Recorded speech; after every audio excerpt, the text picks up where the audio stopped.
Beginilah firman Tuhan semesta alam. Lihat, aku menyuruh utusanku supaya ia mempersiapkan jalan di hadapanku. Dengan mendadak, Tuhan yang kamu cari itu akan masuk ke dalam bait-Nya. Malaikat perjanjian yang kamu kehendaki itu, sungguh ia datang.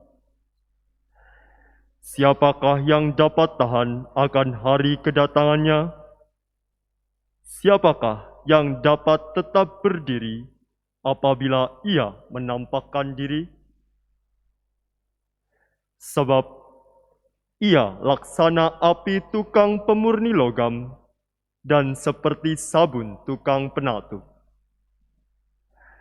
Ia akan duduk seperti orang yang memurnikan perak, dan ia akan mentahirkan orang Lewi, menyucikan mereka seperti emas dan seperti perak, supaya mereka menjadi orang-orang yang mempersembahkan kurban yang benar kepada Tuhan.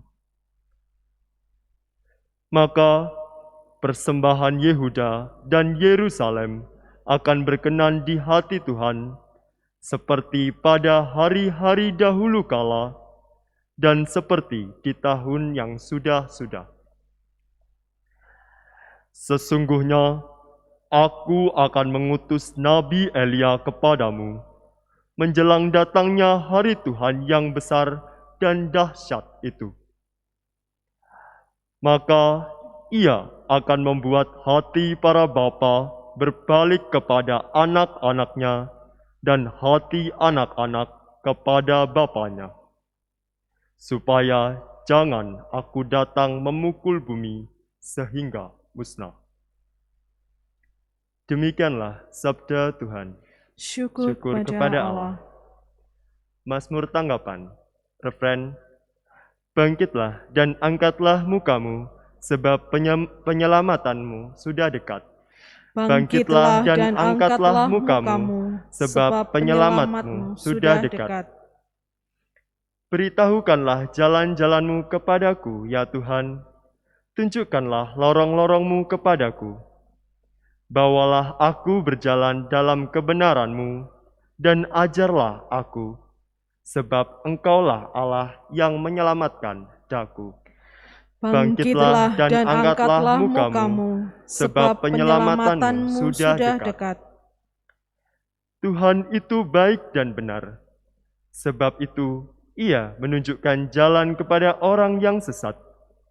Ia membimbing orang-orang yang rendah hati menurut hukum, dan mengajarkan jalannya kepada orang-orang yang bersahaja. Bangkitlah dan angkatlah mukamu, sebab penyelamatanmu sudah dekat.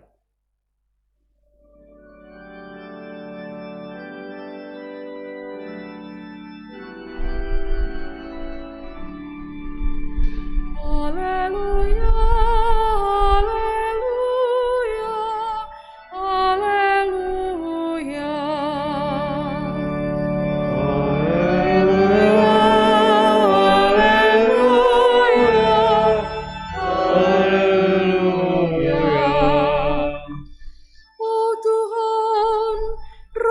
Segala bangsa dan batu penjuru gereja, datanglah dan selamatkanlah umat-Mu. Haleluya, haleluya, haleluya. Tuhan bersamamu dan bersama rohmu. Inilah Injil suci menurut Lukas. Dimuliakanlah Tuhan. Genaplah bulannya bagi Elisabet untuk bersalin, dan ia melahirkan seorang anak laki-laki. Ketika para tetangga serta sanak saudaranya mendengar bahwa Tuhan telah menunjukkan rahmat-Nya yang begitu besar kepada Elisabet, bersukacitalah mereka bersama-sama dengan dia. Maka datanglah mereka pada hari yang ke-8 untuk menyunatkan anak itu. Dan mereka hendak menamai dia Zakaria menurut nama bapaknya. Tetapi Elisabet ibunya berkata, Jangan, ia harus dinamai Yohanes. Kata mereka kepadanya, tidak ada di antara sanak saudaramu yang bernama demikian. Lalu mereka memberi syarat kepada bapaknya untuk bertanya nama apa yang hendak diberikannya kepada anak itu. Zakaria meminta batu tulis lalu menuliskan kata-kata ini. Namanya adalah Yohanes, dan mereka pun heran semuanya.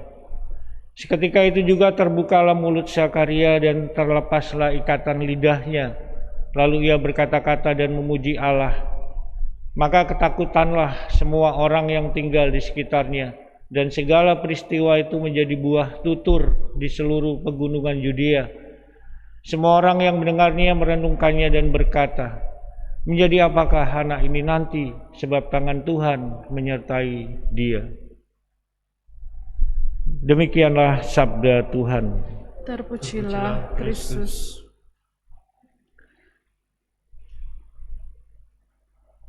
Para Romo, Bapak Ibu, Saudara-saudari yang dikasihi Tuhan, peristiwa ajaib yang menyertai kelahiran Yohanes ini menjadi buah bibir bagi orang-orang di pegunungan Yudea. Akan menjadi apakah anak ini nanti? Sebab tangan Tuhan menyertai dia, kata mereka. Dan ayah Yohanes ini yang menjadi bisu sejak melaksanakan tugas di Knisah Yerusalem sudah bisa berbicara kembali setelah menulis nama anaknya pada batu tulis. Saudara-saudari yang dikasihi Tuhan, Yohanes adalah sebuah nama yang asing karena berasal dari kaum yang berbeda, dan nama itu adalah kehendak Tuhan yang disampaikan oleh malaikat Gabriel di Knisah Yerusalem. Saudara-saudari yang dikasihi Tuhan, mujizat ini membahasakan suatu pesan ilahi yang belum dapat dipahami oleh orang banyak. Namun satu hal mereka yakini, yakni anak ini adalah pribadi yang istimewa karena ada rencana tersendiri dan juga tersembunyi atas dirinya. Lalu pertanyaannya, siapakah orang yang istimewa di antara kita? Saudara-saudari yang dikasihi Tuhan, sesungguhnya setiap orang adalah pribadi yang istimewa. Setiap kita diciptakan secara unik. Masing-masing kita juga mendapat karunia talenta yang berbeda, sehingga peranan dalam hidup beriman dan bermasyarakat ini juga menjadi unik.